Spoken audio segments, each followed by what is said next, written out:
Hello students, now we are starting new chapter, determination of income and employment. It is very important, it has a weightage of 12 marks in the syllabus or in the paper. The first topic is aggregate demand. What is the aggregate demand? Already we know what is the demand. Demand is, we have done in the microeconomics what is the demand and what is the aggregate demand. Aggregate demand is the sum total of. It is the sum total of. That is the meaning of aggregate. So aggregate demand means the total demand. Now we are discussing the macroeconomics, so we are discussing all the economy. So it means it is the demand of all final goods and services. In the first chapter we already have discussed that what is the intermediate goods and what is the final goods. We will take only the value of final goods. So it is a demand for all final goods and services in an economy. That makes the aggregate demand, the total demand. Now it is a very important question. Components of aggregate demand. What are the main components of aggregate demands? I want that you will again go to the first chapter where we have 4 sectors. That is, one is the household. First is household. Second is firm. Third is government. And fourth is the external sector. So household demands for the consumption. Households, individual demand for the consumptions. Firms or producing sector. The second sector is firms and producing sector with demand for the investment. Government demand for both consumptions as well as investment. You can see that government work in their like a companies also, like a producers also, then it will demand for the investment. And when the smooth running of the government, it demand for the consumption. It also demand for the consumption. So we will take it as the G component of the aggregate demand. And net export. Net export is what? It is the exports minus imports. It is the exports minus imports.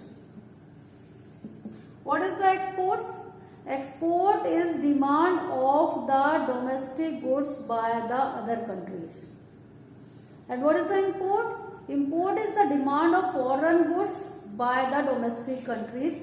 And what is that? The difference between the export and import is called the net export.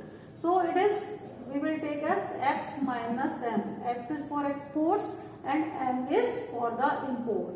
So what is the aggregate demand? AD is equal to C plus I plus G plus X minus M. Okay. And we have the 2 sectors model. In 2 sectors model in our syllabus. So we have here only the C plus I. और basically भी यदि हम देखें तो हम demand किस लिए करते हैं? यदि मुझे कोई चीज चाहिए, either we will take it for the consumptions, मैं अपने लिए लूंगी, और like a producer I will purchase it for the investment. There is not another way for the demanding the goods. Can you tell me that why we will demand? Only for 2 purposes. Either it is for the consumption or it is for the investment. So as a whole, AD is equal to C plus I. Clear? Now this aggregate demand, this is the schedules for the aggregate demand schedule. और ये schedule एक कोई भी आप अपने पास रख लीजिएगा और उसे ही कंटिन्यू करते जाते हैं जितना भी हम लोग आगे का ये चैप्टर्स चलाते हैं. Okay, so you can assume this is the income. Income is 0, 50, 100, 150. We have taken as increasing by 50. Consumptions. Now if the income is 0 and we are consuming 50, how is it possible? That if income is 0, how can we consume? It is now very much practical. थोड़ा time पहले मुझे किसी ने पूछा था ये, तो it cannot be at the macro level. understanding, but now it can be understood by you by the lockdown, at the lock time when the income is zero, तो क्या कुछ भी खर्चा नहीं कर रहे थे हम लोग? So one cannot be survived without consumption. So consumptions is positive at zero level of income, and this is called the autonomous consumption. Autonomous consumption.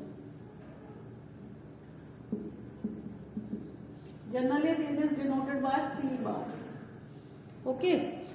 And investment is of two types. We have two types of investment. One is called the autonomous investment and one is called the induced investment. Autonomous investment, which is constant at every level of the income. It means it is very much necessary for the smooth running, and it can be done by the government also. Induced investment is motivated by the profit. Okay, we are taking as the investment here. It is constant. You can see here it is 50 at every level of output. So it can be an assumption that thus I is the constant, and I have taken as the 50. C plus I. What is this? This is the aggregate demand. Okay. Now the second noticeable thing is when income is increasing by 50 at every time, the consumption is increasing by only 25. How is it possible? अभी हम लोग करेंगे consumption function, that it is the value of MPC, the ratio of consumptions to income. We are talking about the macro level, not the individual level. So every economy has a level of consumption and level of saving also. So you can see कि हर बार यदि 50 rupees आपकी income बढ़ रही है तो 25 का consumption बढ़ रहा है, then MPC is 0.5. Okay, get it? So y is equal to c plus I.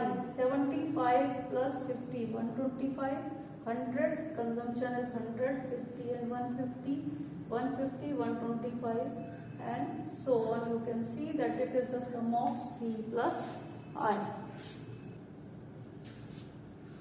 Now we can plot this diagram. On the x-axis we have the income, and on the y-axis we have the consumption, investment and C plus I AD, aggregate demand. Okay, you can see here that it is on 50. As you can see that investment is constant at the 50. We have taken this investment here.